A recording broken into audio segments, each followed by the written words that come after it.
야곱이 이집트에 와서 산 지가 17년이 되었습니다. 이제 그의 나이는 147세가 된 것이죠. 야곱은 이제 죽을 날이 다가오고 있음을 알고 요셉을 불러서 맹세를 시켰습니다. 자신이 죽으면 가나안 땅에 있는 그 자신의 조상의 묘에 장사 지내달라고 말을 합니다. 그리고 얼마 후에 야곱이 병들었다는 말을 듣고 요셉은 또 두 아들을 데리고 아버지를 찾아갔습니다. 야곱이 요셉에게 남긴 말은 자기가 돌아갈 곳이 바로 가나안 땅이라는 사실을 이야기합니다. 나이가 많아 죽을 날이 가까이 오자 야곱 자신이 돌아갈 본향에 대해서 이야기를 하는 것이죠. 우리 조상들도 우리 성도들도 역시 돌아갈 본향이 있다 하는 사실을 명심해야 합니다. 본향을 향한 준비를 위해서 우리의 본향은 바로 이 땅이 아니고 천국임을 알아야 한다고 했습니다. 그리고 본향을 향한 준비를 위해서 하나님이 주신 언약을 기억해야 한다고 말씀드렸습니다. 오늘은 야곱이 요셉의 두 아들 므낫세와 에브라임을 축복하는 장면이 나옵니다. 므낫세가 형이고 에브라임이 동생입니다. 그런데 야곱은 요셉의 아들을 축복할 때에 에브라임에게는 오른손을 올리고 므낫세에게는 왼손을 올렸습니다. 사실 요셉은 므낫세가 형이기 때문에 아버지 야곱이 오른손으로 므낫세를 축복해 주도록 야곱의 오른쪽으로 앞에 세웠습니다. 그리고 에브라임을 이제 아버지의 왼쪽 앞에 세운 것이죠. 그러나 야곱은 이 사실을 알고 손을 X자로 해가지고 오른손을 에브라임에게 얹고 왼손을 이제 므낫세에게 얹었던 것입니다. 이렇게 해서 야곱은 요셉의 두 아들 므낫세와 에브라임을 축복하면서 사실상 요셉의 두 아들을 자신의 아들로 입양한 것이나 마찬가지입니다. 므낫세와 에브라임을 아들로 입양하고 축복한 것은 그들에게 아주 중요한 것을 물려주기 위한 것이었죠. 모든 사람들은 부모에게 재산을 물려받는 것을 좋아합니다. 당장 눈에 보이고 현실적인 유익을 누릴 수 있는 그런 부동산 또는 현금 이런 것들에 관심이 많죠. 심지어 권력까지도 탐내는 사람들도 있지 않습니까? 성경에만 봐도 다윗의 왕위를 물려받기 위해서 아도니아가 성급하게 행동하다가 큰 곤란에 빠졌던 적도 있습니다. 그리고 압살롬은 자신이 아버지의 왕의 자리를 빼앗으려 하다가 비참한 최후를 맞이한 적도 있었습니다. 그뿐만 아니라 역사적으로 볼 때도 아버지의 왕위를 물려받기 위해서 왕자들끼리 혈투를 벌이는 그런 일도 흔히 볼 수 있었습니다. 그렇다면 우리 성도들은 어떤 것을 물려받아야 할 것인지 우리가 물려받아야 할 것이라는 제목으로 말씀을 살펴보고자 합니다. 첫째로 우리가 물려받아야 할 것은 바로 신앙입니다. 15절과 16절입니다. 야곱이 요셉을 축복하였다. 나의 할아버지 아브라함과 아버지 이삭을 보살펴 주신 하나님, 내가 태어난 날로부터 오늘에 이르기까지 나의 목자가 되어주신 하나님, 온갖 어려움에서 나를 건져주신 천사께서 이 아이들에게 복을 내려주시기를 빕니다. 나의 이름과 할아버지의 이름 아브라함과 아버지의 이름 이삭이 이 아이들에게서 살아있게 하여 주시기를 빕니다. 이 아이들의 자손이 이 땅에서 크게 불어나게 하여 주시기를 빕니다. 야곱이 축복하는 내용은 많은 재물이 아니었습니다. 권력도 아니었죠. 야곱은 자신의 할아버지 아브라함과 아버지 이삭을 보살펴 주신 그 하나님을 부르면서 축복 기도를 하고 있습니다. 이 말은 자신의 할아버지와 아버지가 이 세상에서 믿음으로 살 수 있도록 지켜주셨던 그 하나님이라는 뜻이죠. 할아버지와 아버지가 이 불신 세상인 그 가나안 땅에서 믿음으로 살 수 있었던 것은 하나님이 그들과 함께 있었기 때문입니다. 야곱은 이렇게 하나님을 향한 신앙을 유산으로 물려주고 있는 것입니다. 아브라함과 이삭이 믿음으로 살게 만들었던 그 하나님을 향한 신앙, 이것을 물려주기를 원했던 것입니다. 아브라함의 신앙은 어떤 신앙이었습니까? 히브리서 11장에 보면 잘 나타나 있죠. 처음부터 그는 갈 바를 알지 못하고 하나님의 말씀을 따라 가나안까지 온 것입니다. 그런 믿음이죠. 그리고 시험을 받을 때에 하나님의 약속을 믿고 이삭을 하나님께 바쳤습니다. 그리고 하나님이 너희의 자손을 바닷가의 모래같이 하늘의 별과 같이 주실 것이라는 약속의 말씀을 그대로 믿고 하나님을 따랐던 사람이었습니다. 땅 한 평 없는 상황에서도 하나님이 이 땅을 주시겠다는 그 약속의 말씀을 믿고 가나안 땅에 머물며 살았던 그런 믿음의 조상이었습니다.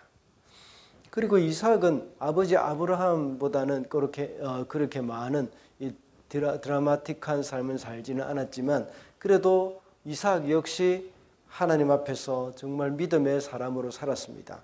어릴 때에 모리아 산에서 자신을 번제로 드리려고 할 때에 아무 반항도 하지 않고 그대로 죽음을 맞이하려고 했습니다. 그러나 하나님의 천사가 나타나서 극적인 도움을 주었기 때문에 그는 죽음의 위기에서 살아났죠.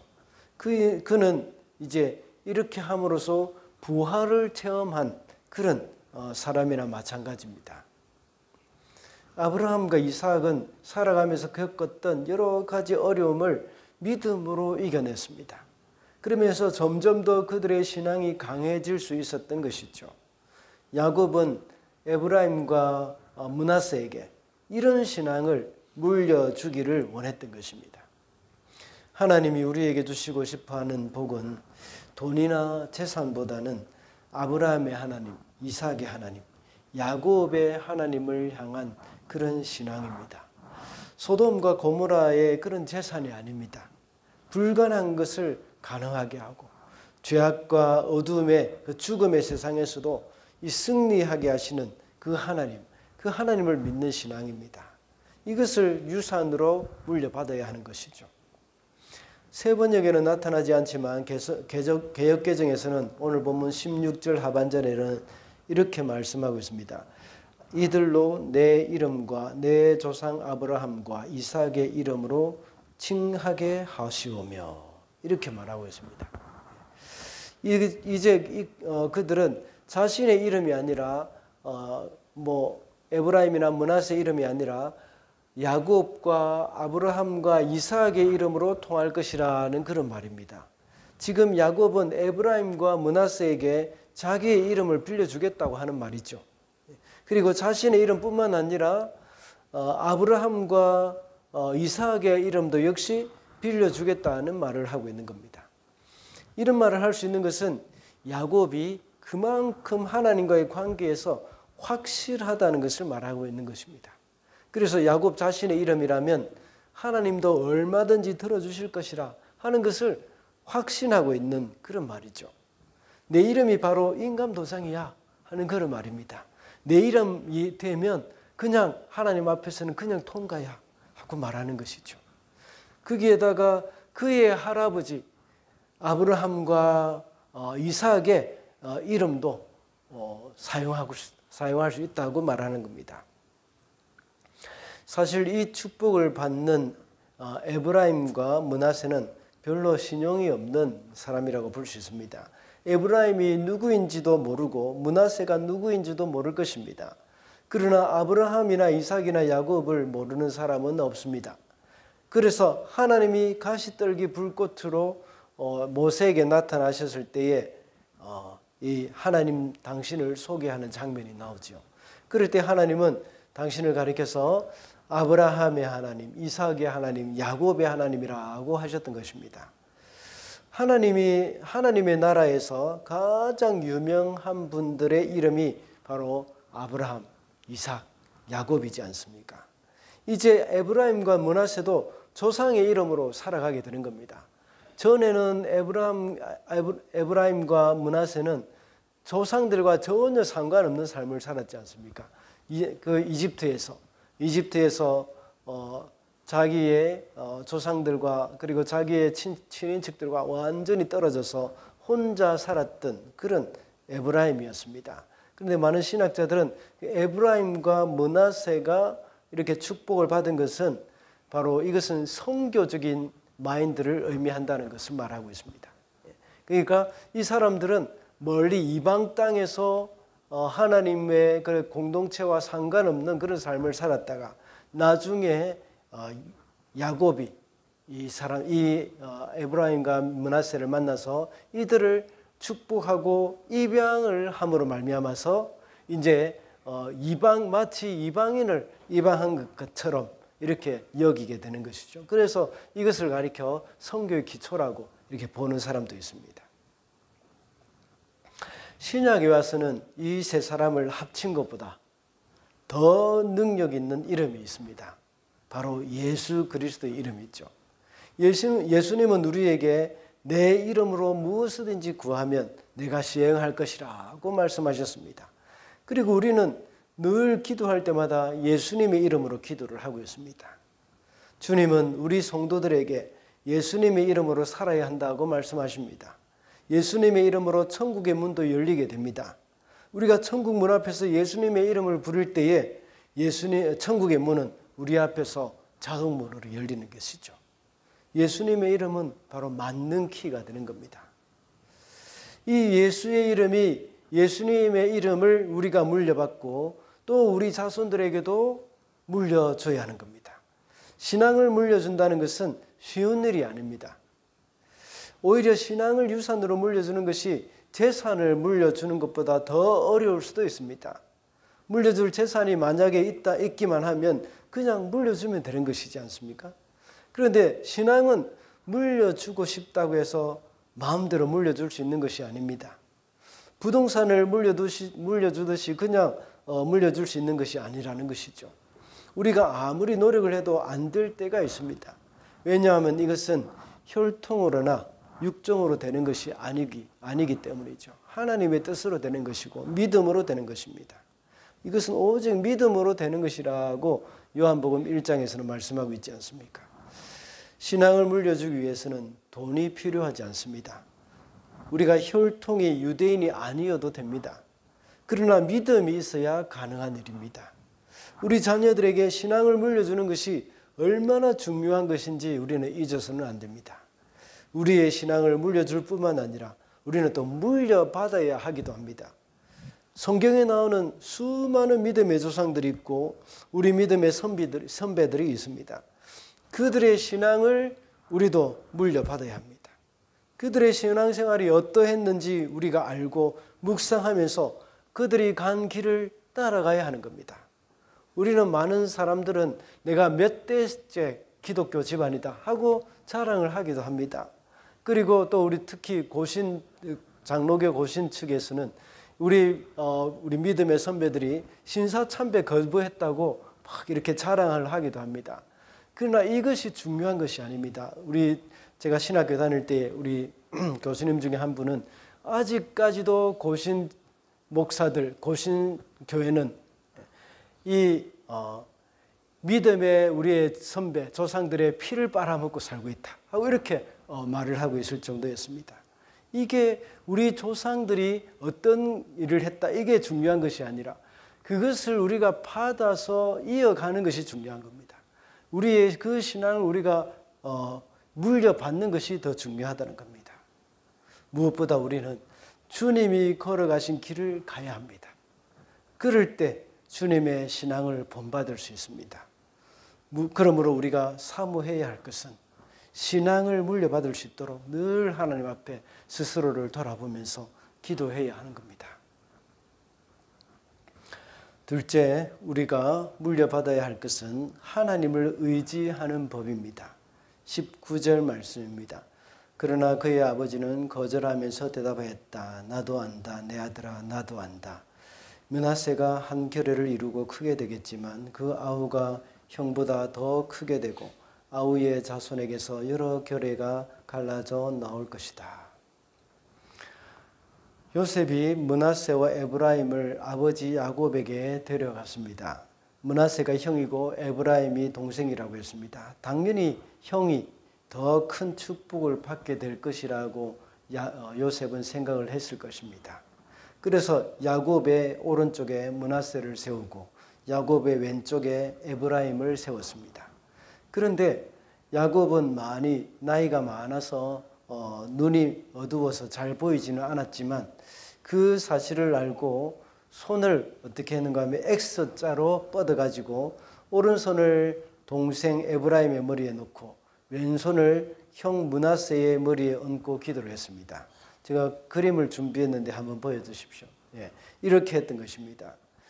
그러나 그 모습을 본 요셉이 기분이 좋지 않아서 아버지에게 말을 합니다. 오른손을 큰 아이의 머리에 왼손을 작은 아이의 머리에 얹으셔야 합니다 하고 말을 하죠. 그래서 야곱은 19절의 말씀과 같이 우리도 방금 읽었죠. 19절과 같이 나도 안다 아들아 나도 안다 하고 대답을 합니다. 히브리 민족에게는 오른손이 가지는 의미가 굉장히 큽니다. 이것은 능력을 상징하는 것이고 또 권위를 상징하는 겁니다. 또한 축복과 은혜를 상징하는 손이기도 합니다. 우리나라 전통에서도 역시 비슷하죠. 요즘은 그렇지 않지만 과거에 우리나라 어른들은 왼손잡이를 무슨 장애처럼 생각하기도 했습니다. 그래서 왼손잡이가 숟가락질을 이제 왼손으로 지면 아주 야단을 치기도 했죠. 흉을 보는 그런 경우도 있었습니다.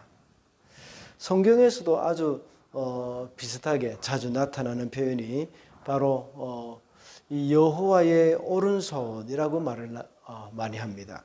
그래서 저도 역시 기도할 때나 또 설교할 때에 능력의 오른손이라는 표현을 많이 하고 치유의 오른손 이런 표현을 쓰기도 했습니다. 이토록 히브리인들에게는 오른손으로 축복을 하느냐 왼손으로 축복하느냐 이것은 굉장히 큰 차이가 있습니다. 그래서 당연히 형인 므낫세가 오른손으로 축복을 받아야 하고 에브라임이 왼손으로 축복을 받아야 한다고 생각한 것입니다. 그런데 야곱은 그것을 알고 있었지만 의도적으로 에브라임에게 오른손을 얹어서 축복을 했던 것입니다. 그 이유가 무엇이겠습니까? 그 이유에 대해서 우리가 생각해 볼 수 있는 것 중에 어떤 목사님의 글을 읽어보면 이렇게 나옵니다. 므낫세는 여러 부분에 있어서 동생보다 뛰어났기 때문이다 하고 말을 합니다. 그래서 요셉은 큰 아들이 더 큰 축복을 받는 것이 당연하다고 생각했습니다. 그러나 야곱은 달랐습니다. 야곱도 역시 마찬가지였지 않습니까? 모든 부분에서 그 형 에서가 월등하게 뛰어났습니다. 그래서 모든 부분에서 사냥도 잘하고 여러 남자답게 생겼고 털북숭이고 엄청나게 이 남자로서 해야 할 일들을 잘 감당했습니다. 그래서 늘 사냥해 와가지고 가족들과 또 이렇게 식구들을 먹이기도 하고 이랬지 않습니까? 그런데 야곱은 전혀 그렇지 못했습니다. 늘 엄마 품속에서 엄마 치맛자락에서 지내면서 어머니를 도와서 부엌 일을 하기도 했습니다. 이런 것들을 볼 때에 정말 축복이 어떤 것인가 하는 것을 그는 이제 생각을 하면서 하나님 앞에서 자기가 잘났다고 생각하고 또 능력이 많다고 생각하고 이런 것은 축복이라고 여기지지 않았던 겁니다. 차라리 정말 나의 부족함을 알고 나의 연약함을 알고 하나님 앞에 매달리는 것 이것이 바로 하나님이 보시기에 진정한 복이라 하는 것을 그는 깨닫게 되었던 것입니다. 하나님은 작은 자에게 더 축복을 주시기를 원하셨던 겁니다. 하나님의 마음은 강한 자들은 경계해서 겸손하게 하시고 약한 자는 격려해서 자신감과 확신을 심어줄 때가 많습니다. 우리도 보면 그렇지 않습니까? 신앙생활을 하는 사람들을 보면 여러 가지로 생활이 어렵고 힘들어서 일주일 내내 힘겹게 지나다가 주일에 와서 하나님께 엎드려 눈물 흘리며 은혜를 구하는 사람이 있습니다. 그런 사람들을 보면 좀 더 간절한 마음으로 기도를 해주고 싶고 축복해주고 싶습니다. 속히 이 모든 어려운 가운데서 벗어나서 밝고 힘있게 살기를 원하는 마음이 있는 겁니다. 그래서 온갖 좋은 말로 축복을 해주고 싶습니다. 그러나 어떤 사람은 토요일 날 늦게까지 놀고 또 영화를 보다가 주일날 와서 졸거나 겨우 지각만 면하는 그런 사람들도 있지 않습니까? 예배가 끝나면 또 다른 스케줄이 쫙 짜 있기 때문에 조금만 설교가 길어도 안절부절 못하는 그런 사람들도 있지 않습니까? 이런 사람들에게는 축복은 해주지만 앞에서 말한 그 사람들보다 간절하지는 않지 않습니까? 연약한 자, 우리의 부족함과 약함을 잘 알고 하나님의 도우심이 없이는 살 수 없다는 것을 고백하는 사람, 그런 사람들에게 하나님은 오른손의 축복, 이것을 주고 싶어 하시는 겁니다. 이것이 바로 하나님만 의지하는 법입니다. 우리 성도들은 이 세상에서 잘 먹고 잘 사는 법, 자신감 있게 사는 법, 이런 것들을 배우는 것이 아니라 하나님을 의지하는 법을 물려받아야 합니다. 지금 텔레비전이나 이런 테드 이런 데 보면 자기 개발 이런 것을 강의를 많이 하면서 어떻게 하면 자신감 있게 살 수 있는가, 어떻게 하면 능력 있는 사람으로 살 수 있는가, 이런 것들을 강의하는 것들을 많이 볼 수 있습니다. 그러나 우리 그리스도인들은 어떻게 하면 내가 하나님을 의지하며 살 수 있는가, 이것을 우리가 터득을 해야 합니다. 이스라엘 백성들은 사실 잘난 것이 없었죠. 그리고 약속의 땅이라고 해서 가나안으로 들어가서 살고 있지만 그 땅은 전쟁 가운데 있는 땅이었습니다. 지금도 그 땅에는 전쟁이 일어나고 있습니다. 그런데 하나님은 그 땅을 약속의 땅이라고 하셨고 그 땅으로 이스라엘 백성들을 이끌고 들어가셨습니다. 왜냐하면 이스라엘 백성들이 하나님을 의지하며 살도록 설계된 땅이 바로 가나안 땅이기 때문입니다. 가나안 땅은 지정학적으로 굉장히 위험한 지역이죠. 이 땅은 아시아와 아프리카 그리고 유럽을 이어주는 다리 역할을 하는 지역입니다. 그래서 항상 전쟁이 있을 수밖에 없습니다. 이스라엘 역사를 볼 때에 하나님을 의지할 때는 그 이스라엘은 강한 나라가 되었습니다. 그러나 교만해서 하나님을 떠날 때는 주변 나라들로부터 많은 침략을 받았습니다. 이스라엘 백성들에게 가장 복된 것은 자기 스스로 강해져서 교만해지는 것이 아니라 자신의 연약함을 알고 겸손하게 주님을 의지하는 것, 그것이 바로 복이라는 것입니다. 이것이 바로 에브라임에게 오른손의 축복을 한 의미라고 할 수가 있습니다. 이스라엘 백성들에게도 역시 이 오른손의 축복의 의미를 계속해서 간직하고 살았더라면 그들에게는 큰 복이 임했을 것입니다. 그러나 교만해서 메시아까지도 죽여버리는 그런 잘못을 저질렀지 않습니까? 성도의 삶 가운데도 늘 하나님을 의지하는 가난한 마음이 필요합니다. 우리는 나 잘난 맛에 살거나 하는 일마다 성공해서 두려움 없이 살아가는 것이 좋아 보일 수도 있습니다. 이런 사람들이 부러울 수도 있습니다. 그러나 그리스도인의 삶은 이것이 전부가 아닙니다. 나의 연약함을 알고 겸손하게 주님의 도우심이 없이는 잠시도 살 수 없다는 그런 고백이 매 순간마다 흘러나오는 것, 그것이 바로 축복입니다. 그래서 우리 사도 바울은 자신에게 있는 연약함을 오히려 자랑하겠다고 말했습니다.